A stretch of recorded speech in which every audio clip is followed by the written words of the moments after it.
many toxic relationships, conditional affection becomes a powerful, corrosive tool used to manipulate, control, and degrade. At its core, this tactic hinges on an implicit promise that love or validation is always just out of reach, a reward one might earn, but only through exerting compliance or elusive improvement.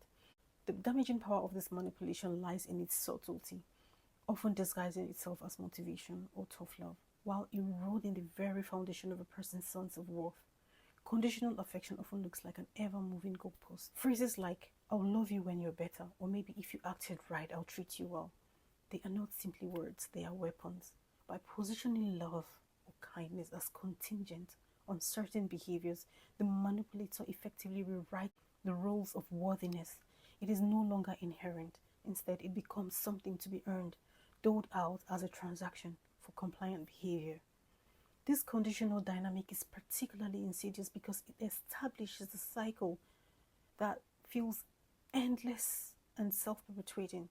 The victim, often unaware of the manipulative structure in place, is left chasing an undefined better version of themselves, hoping that achieving it will finally bring warmth and validation.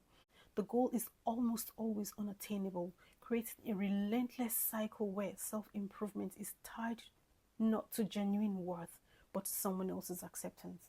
So over time, this process erodes the victim's autonomy, transforming them into someone more willing to accept blame, bend boundaries, and internalize the notion that they are never enough.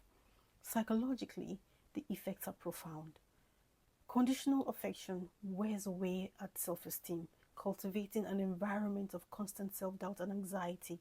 It may begin with small, seemingly harmless comments, criticisms, or suggestions that the individual just try harder, or be better.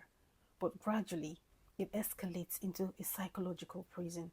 The victim's self-perception shifts, becoming hyper-focused on the manipulator's assessment of their worth rather than their own. This distortion of self-worth is the goal of conditional affection.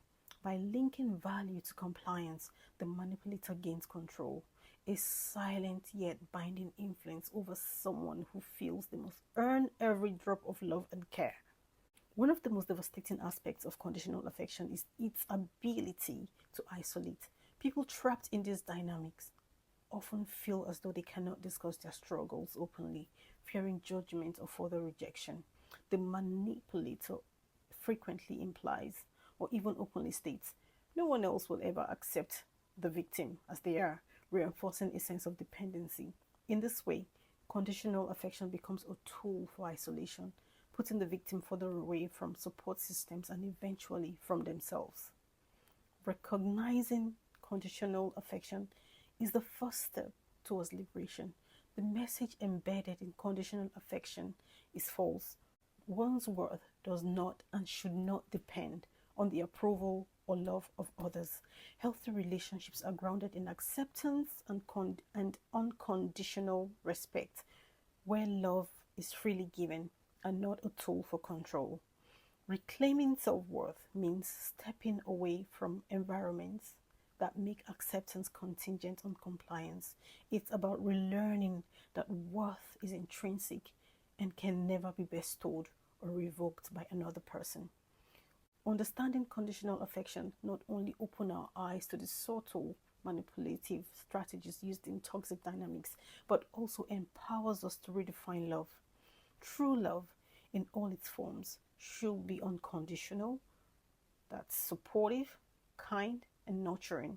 The antidote to conditional affection is self-affirmation and the courage to seek out relationships that value authenticity over compliance and understanding over control.